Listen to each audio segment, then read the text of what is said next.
the other hand, John, there's so many technologies that they have, and I know you know a lot about this, that they could just absolutely crush us with right now.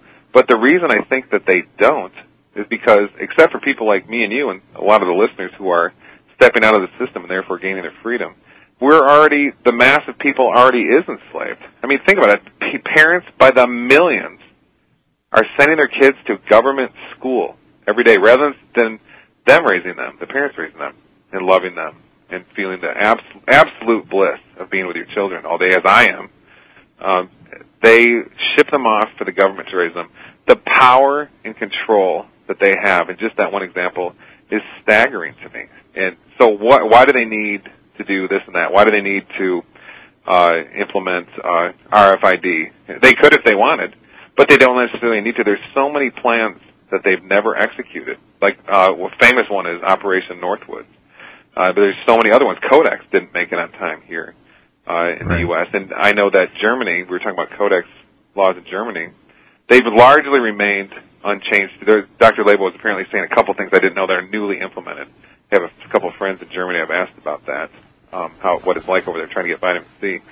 And there's things have largely stayed the same for many, many years, by at least 5 years in Germany, with Codex was largely set up there.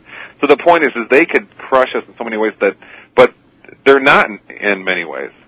Right. And they could, so why are they backing off? And my answer, and this is a theory, and I know you don't totally agree with this, my answer is because they're just playing with us. What do you think? Yeah.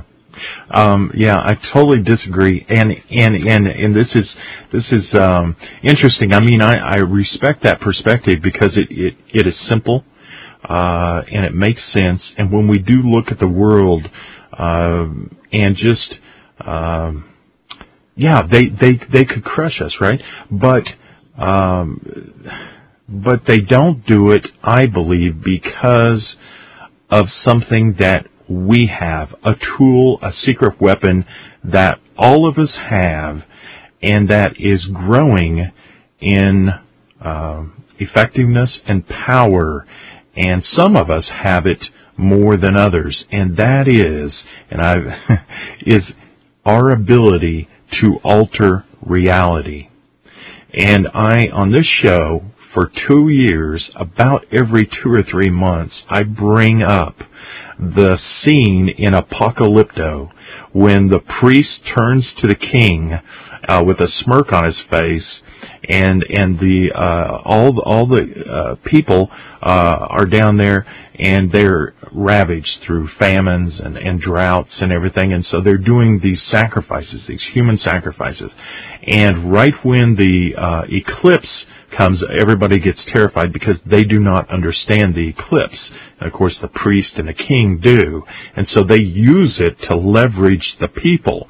However, what happens is the priest then says, well, obviously, our God is satisfied by the blood, and all is going to be well. And I believe he does that in order to spark the creative consciousness of those people below, and suddenly the famine dissipates.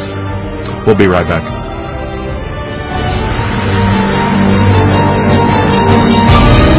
This is the Don't Tread on Me radio show. My name's Jeffrey Grupp. I'm really honored to be the new co-host of this radio show. I'm going to do my best to do a great job and really make the listeners learn as much as possible. John, actually, I agree with you that our ability to alter reality is the ultimate enemy. There's nothing that the Illuminati system, the dark masters at the top of it, can do.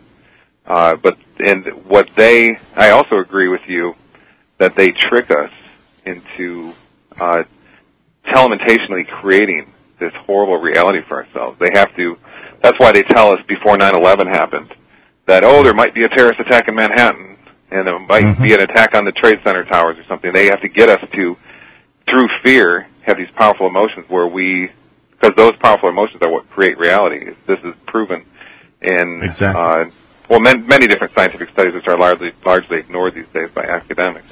Where I do have, however, disagree with you on one thing, John. I think we are not exercising that power. I think that we could absolutely defeat them. We could have anything we wanted in this world. We could create any kind of world we wanted. Just one of the many ways we could defeat the Illuminati system.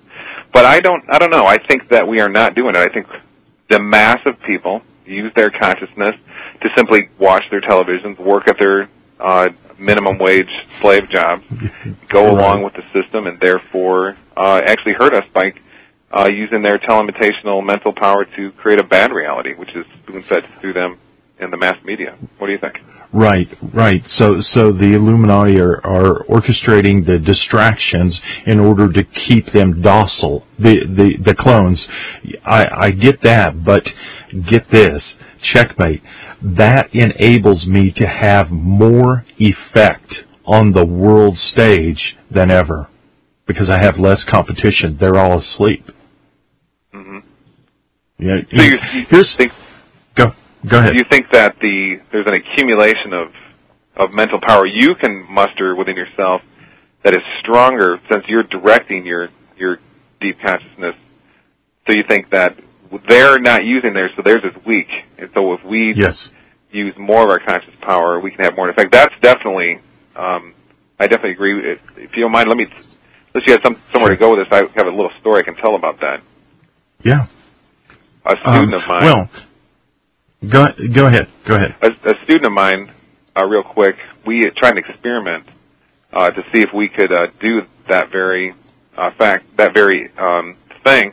And what we did is very assiduously tried to use telementation and deep meditation to get George Bush to admit 9/11 was an inside job. We wondered if we could affect a world leader in that powerful of a way. This was way back in 2006 or 7 or something. And what happened was, interestingly, that was right before he was over in Japan, and there was that famous talk where in Japan our news, I forgot who it was actually, maybe it was a politician, just hugely challenged him and basically got him to come close to admitting, left him there with nothing to say, and, the one step away from saying, okay, yeah, you're right, there's all kinds of crazy cover-ups and whatnot. So we thought that was a hit where we were able to use our consciousness to derive that situation. What do you think? Yeah, I buy it totally. Let me say this, that being a dowser, I got bored very quickly with dowsing, so I started using other methods to implement the dowsing technique that I've learned. And one thing I did is I created a scale.